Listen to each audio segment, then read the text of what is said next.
이태원 참사 사고 경위를 조사할수록 경찰과 행정안전부, 대통령실 간 국가재난대응 보고체계의 허점이 속속 드러나고 있습니다. 자세한 내용 보도합니다.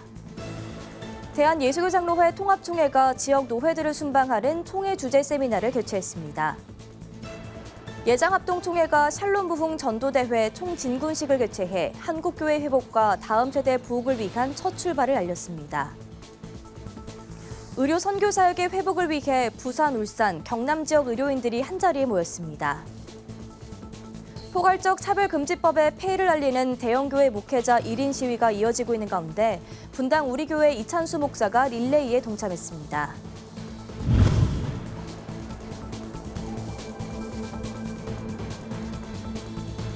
시청자 여러분 안녕하십니까? 구티비 뉴스입니다. 156명의 목숨을 앗아간 이번 이태원 참사로 국가 위기 대응 보고 시스템의 문제점이 속속 드러나고 있습니다. 야간 대기를 하고 있었는데도 참사 현장에 투입되지 않은 경찰 인력, 대통령보다 늦게 보고받은 주무부처 장관 등 논란은 커지고 있습니다. 자세한 내용 장현우 기자가 보도합니다. 지난달 29일 밤 서울 용산구 이태원에 많은 인파가 몰리며 150명 넘게 숨지는 참사가 발생했습니다. 하지만 시간이 지나 사건을 수습할수록 국가재난 대응 시스템에 문제가 드러나고 있습니다. 경찰청과 행정안전부, 대통령실의 재난보고체계 문제로 참사를 막지 못했다는 지적이 나오는 이유입니다. 참사 당일 밤 10시 15분 이태원에서 첫 사고 신고가 소방청에 접수됐고 11시 1분에 윤석열 대통령이 해당 내용을 보고받았습니다. 19분 뒤인 11시 20분에 이상민 행안부 장관이 상황을 전달받았고 그로부터 16분 뒤인 11시 36분에야 김광호 서울경찰청장이 뒤늦게 사건을 인지했습니다. 경찰청에서 행정안전부로 그리고 대통령실로 연계되는 수직적 보고 라인이 오히려 정반대로 작동된 모양새입니다. 서울경찰청장은 대통령보다 무려 35분이나 늦게 보고받았습니다. 소방청이 신고받기 전 저녁 6시 34분 이태원에 인파가 많이 몰렸다는 신고를 받고 출동한 이태원 파출소 소속 경찰은 저녁 7시 34분에 용산경찰서 교통과로 20명 규모의 교통기동대 출동을 긴급 요청했지만 허가받지 못했습니다. 이태원 파출소 측은 서울청에도 기동대 지원을 요청했지만 지원해주지 않았다고 주장했습니다.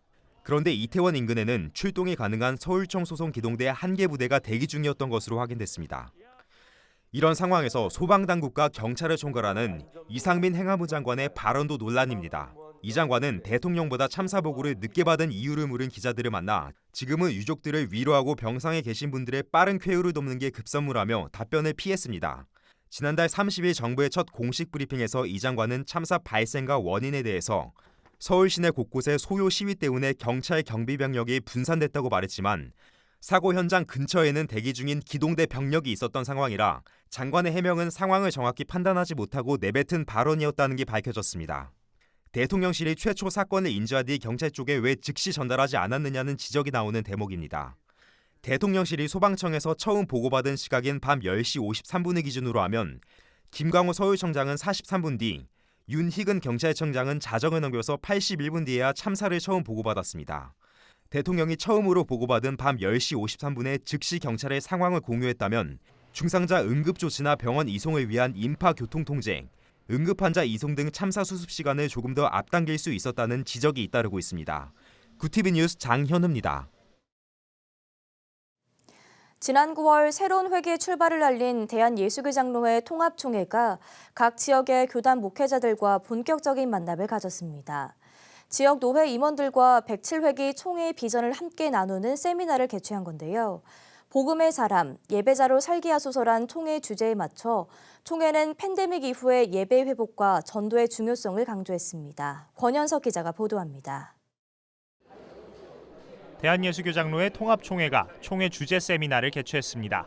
지난 9월 출범을 알린 107회기 총회가 선포했던 복음의 사람, 예배자로 살게 하소서란 주제로 지역노회 임원들과 만남의 자리를 마련한 겁니다. 총 4번에 걸쳐 진행되는 이번 세미나의 첫 순서는 수도권 지역을 대상으로 서울 세문안교회에서 열렸습니다. 총회장 취임 이후 이순창 목사는 공식적인 행사로서 노회 임원들과 첫 인사를 나눴습니다. 이순창 총회장은 교단 내 성도수 감소 등 예배 침체 현황을 언급하며 특별히 전도를 통한 예배 회복을 강조했습니다.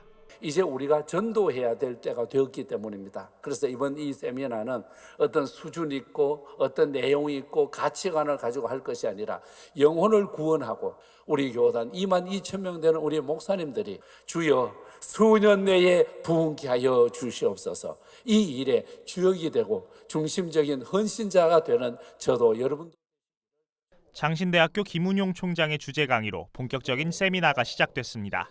김 총장은 3년간의 예배 침체가 회복되기 위해 우리의 예배가 본질로 돌아가야 한다며 예배의 본질에 대해 신학적으로 설명했습니다. 김 총장은 종말론적인 간절함으로 모든 성도가 함께 모여 엎드리는 것이 성경이 보여준 본질적인 예배라고 강조했습니다. 흔히 예배학에서는 예배를 가리켜서 종말론적인 예술이다 그렇게 이야기합니다. 초대교회는 정말 예배를 드릴 때 오늘 이 예배를 드리다가 죽을 수 있습니다. 그런데도 불구하고 함께 모였고 그렇게 하다가 실제로 순교를 당했습니다. 이것이 바로 종말론적인 예술이라고 하는 신학적인 개념. 한편 비대면 예배에 대한 문제점도 지적됐습니다. 총회 부총회장 김의식 목사는 코로나 대유행 당시 정부의 지나친 규제와 세상의 따가운 시선으로 시작된 비대면 예배로 한국 교회가 큰 시험에 빠지기 시작했다고 주장했습니다. 이제라도 총회가 할 수 있으면요, 비대면 예배는 비성경적인 예배라는 것을 선포해야 됩니다. 비대면 예배는 보는 것이지 하나님 앞에 드려지는 예배가 아닙니다. 선언할 때 우리 교단에 그동안 교회를 떠나간 수많은 영혼들이 돌아오게 될 줄 믿으시기 바랍니다. 한편 이번 총회 주재 세미나는 수도권 지역을 시작으로 동부권과 중부권, 서부권까지 총 4번에 걸쳐 진행됩니다. 총회 임원들은 이번 세미나를 통해 지난 107회 정기총회의 주요 결의안과 향후 정책 방향을 노회들과 공유할 예정입니다. 구티비 뉴스 권현석입니다. 대한예수교장로회 합동총회가 샬롬 부흥 전도대회 총진군식을 진행했습니다. 한국교회 회복과 다음 세대 부흥을 위해 열린 이번 전도대회에선 노회와 기관 등 산하 조직이 모여 발대식을 가졌습니다. 김효미 기자가 보도합니다. 대한예수교장로회 합동총회의 샬롬 부흥 전도대회 총진군식이 3일 개최됐습니다. 이날 행사는 침체된 한국교회의 새로운 대안을 제시하고 다음 세대의 부흥을 위해 열린 전도 운동입니다. 이날 총진군식에는 예장합동사나 노회장과 기관장 등 600여 명이 참석해 전도대회의 출발을 알렸습니다. 앞서 예장합동 제107회 총회장 취임사에서 7대 공약을 발표한 권순웅 총회장은 청소년 문화를 통한 과감한 활동화 운동 전개, 은퇴 목회자들을 위한 노후연금 충원, 목회자, 교사, 선교사들의 재교육 및 훈련을 위한 전국교회 수양관 건립 등 공약을 내세웠습니다. 권 총회장은 발대식에 앞서 진행된 예배에서 급변하는 포스트 코로나 시대로 성도들이 정체성을 잃고 있다며 한국교회의 어려움을 극복하기 위해 샬롬 부흥 전도 운동을 전개하겠다고 밝혔습니다. 성령 운동이다. 우리가 성령께서 주시는 영성과 그 정신으로 정말 그 영혼을 향해서 주님의 마음으로 나가야 된다. 전도의 방법에서는 성경대로 주신 지혜를 받아서 나가는 샬롬 축복 전도입니다. 이 전도는 단회적으로 끝나는 것이 아니고 각 교회들마다 장착을 하게 되면 영적 시스템화되는 것입니다. 권 총회장은 또 다음 세대 구축을 위해 교회, 학교와 가정의 중요성을 강조했습니다. 다음 세대를 우리가 섬기기 위해서는 두 가지 축이 정말 필요합니다. 하나는 교회, 학교고 하나는 바로 가정입니다. 하나님의 백성의 예배자로 세워지는 그런 가정이어야 한다는 것입니다. 코로나 상황을 겪으면서 가정 예배를 드리는 가족들은 모두가 건강하게 잘 지금 유지가 되고 있습니다. 주일학교가 지금 많이 쇠퇴하고 무너지고 있는데 주일학교가 다시 회복하는 것입니다.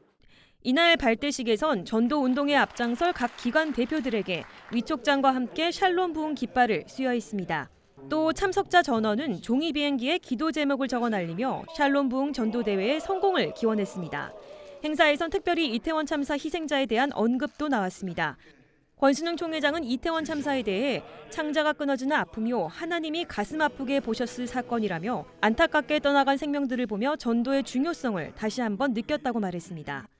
예장합동총회는 이번 전도대회를 통해 코로나 팬데믹으로 위기에 몰린 한국교회가 새 힘으로 회복해 새로운 부흥의 시기를 맞이하도록 전력을 다하겠다고 다짐했습니다. 구티비 뉴스 김효미입니다. 코로나19로 인해 교회의 많은 사역들이 중단되거나 규모가 축소된 경우가 많습니다. 특히 해외 선교의 핵심 사역인 의료 선교의 경우 2020년 이후 대부분 중단되며 어려움을 겪었는데요. 최근 부산에서 다시 의료 선교의 불씨를 살리자는 다짐의 자리가 마련됐습니다. 이준우 PD가 취재했습니다. 부산, 울산, 경남 지역의 의료 선교인들이 한 자리에 모였습니다. 이들은 교회 안에 소속된 의료 선교팀과 사회 의료 단체 등 다양한 곳에서 활동 중인 의료인들로 구성된 불경 의료 선교 협의회 및 부산 병원 선교 협의회 회원들입니다. 코로나19 이후 첫 오프라인으로 열린 선교 대회는 다양한 특강과 선교 단체의 사역을 소개하는 시간으로 마련됐습니다. 그리스도인 의료인들을 어떻게 하면 네트워크화해서 서로 이렇게 연결시키는 연결고리를 우리가 좀 만들어 보자. 기독교 의사들을 좀 어떻게 좀 더 네트워크할 수 있을까 하는 부분들을 우리가 심각하게 기도하면서 준비해야 되겠고. 선교대회에선 한국누가의 선교부 이사장 심재두 선교사가 코로나 이후 의료선교의 전략적 방안이라는 주제를 가지고 특강을 진행했습니다. 심 선교사는 코로나 이후 의료선교는 어려움과 가능성이 공존한다며 다음 세대와 함께 새로운 선교 모델을 개발하고 선교지 연합사역을 제시, 이후 후원으로 이루어져야 한다고 전했습니다. 이어 수영로교회 레바논 의료선교사역 소개와 의료선교단체 누가를 꿈꾸는 아이들의 다음 세대 의료선교 현장 발표도 이어졌습니다. 한국교회 선교단체들은 선교 모델을 만들어야 돼요. 이 선교 모델이 많이 필요해요. 많은 젊은 분들에게 제가 도전하고 싶어요. 여러분, 선교하는 건 영광스러운 일이에요. 제가 30년 선교해봐서 그건 증언할 수 있어요. 너무 축복된 일이에요.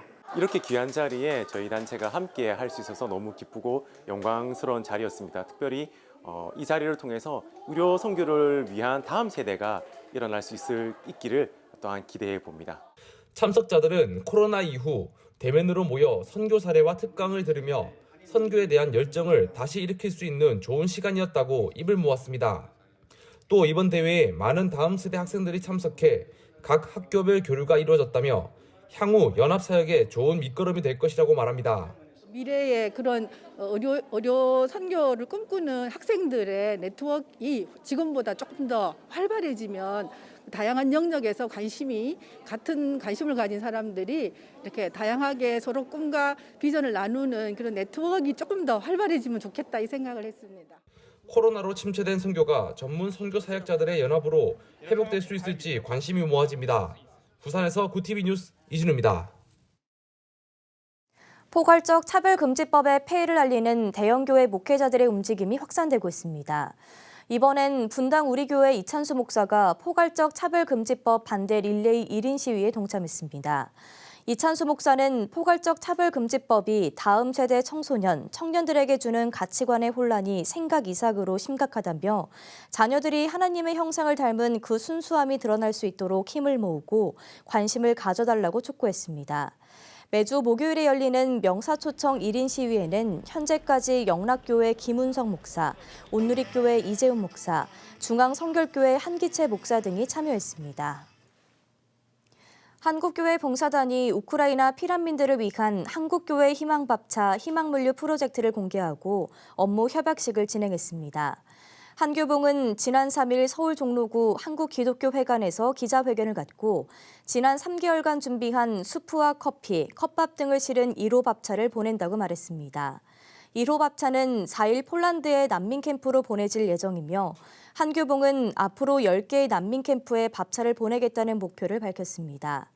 또한 이날 사업을 위해 프로보노 국제협력단, 글로벌 호프와 업무 협약식을 갖고 희망밥차 프로젝트 진행에 더욱 힘쓸 것을 약속했습니다. 한교봉 대표단장 김태영 목사는 한국교회 후원으로 더 많은 K밥차가 탄생하길 바란다며 밥차 외에도 의약품과 방한용품, 전자제품 등도 지원할 것이라고 전했습니다. 건강한 교회로의 지속적인 성장을 위해 성공적인 리더십 승계가 더욱 중요해지고 있는 시점에 미래 목회 포럼이 3일 한국교회 목회 리더십 승계 방향 제시라는 주제로 제18-6차 포럼을 개최했습니다. 이날 포럼에는 지구촌교회 조봉희 원로 목사가 발제자로 나서 리더십에서 로드십이라는 주제로 진행했습니다. 조 목사는 리더십 승계는 위기와 기회의 양면성을 가지고 있다. 목회의 진정한 성공과 승리는 리더십 승계에 달려있다고 조언했습니다. 패널로 나선 임시영 목사는 교회가 새로운 리더십 과정에 함께 적응하지 못하면 결국 승계는 기회가 아니라 위기에 수렴될 확률이 높을 것이라고 평가했습니다.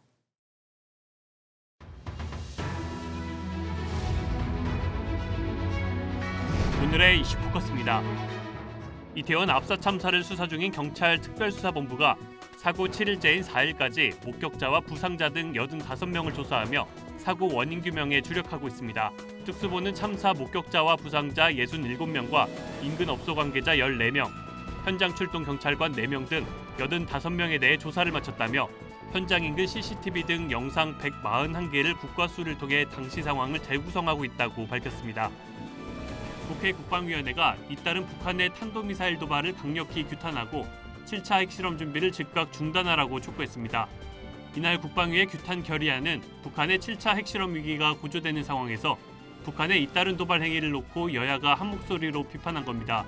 결의안은 북한이 도발을 지속할 경우 국제적 고립과 자멸을 초래해 김정은 정권의 생존도 유지하기 어려울 것으로 확신한다며 향후 발생하는 모든 사태의 핵심은 북한 당국이 져야 한다는 경고 내용을 담고 있습니다. 독감 인플루엔자 환자 수가 일주일 사이 20% 넘게 증가했습니다.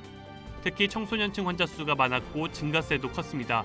인플루엔자는 코로나19 유행 후 작년까지 2년 연속 유행하지 않았지만 올해는 예년보다 이른 가을부터 유행이 시작됐습니다. 인플루엔자와 함께 코로나19 환자 수도 증가하고 있어 두 유행병의 동시 유행을 뜻하는 트윈데믹 우려가 커지고 있습니다.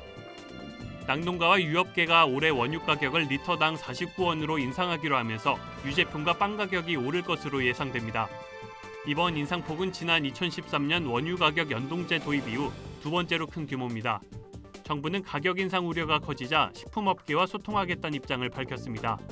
농식품부는 여러 식품 가격에 영향을 미치는 흰 우유 가격을 덜 인상하고 가공 제품의 경우 추가 인상을 자제하면서 인상폭을 최소화하도록 요청하고 있다고 밝혔습니다. 구티비 뉴스 정성광입니다.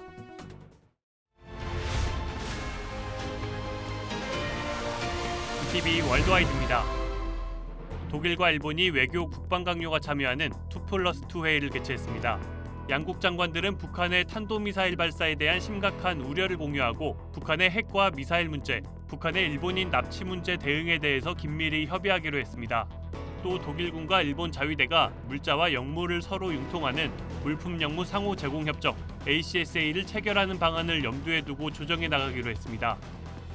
미국 국무부가 유엔 안전보장이사회 및 미국의 대북한 제재를 위반한 싱가포르 국적자 버키성에 대해 최대 500만 달러의 보상금을 걸고 수배했습니다.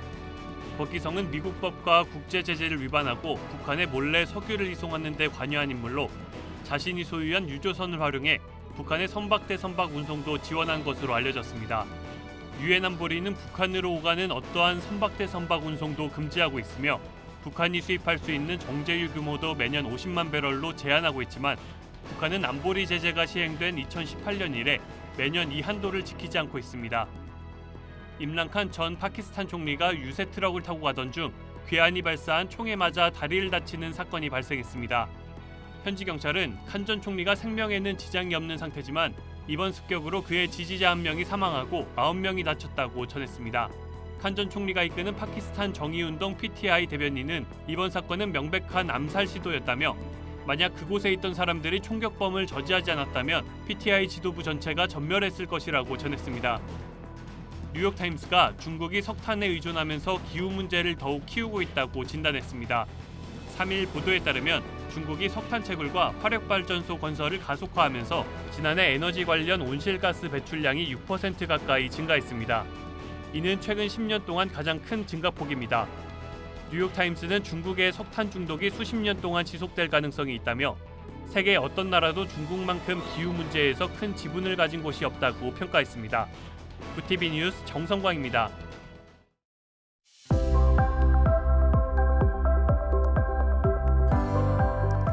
오늘 아침도 추위가 계속되다가 일요일 낮부터 점차 풀리겠습니다. 찬바람과 함께 체감 추위는 더욱 심할 것으로 예상됩니다. 그래도 찬바람 덕분에 공기는 깨끗하겠습니다. 주말까지 초미세먼지 농도 좋음 단계를 유지하겠습니다. 이어서 전국 날씨입니다. 오늘 한낮 최고 기온은 서울 9도, 강릉 10도가 예상됩니다. 남부지방은 광주 10도, 부산 15도, 제주는 12도를 보이겠습니다. 날씨였습니다. 정부가 1조 5천억 원을 들여 구착한 재난안전통신망이 이태원 참사 당시 제대로 작동하지 않았던 것으로 드러났습니다.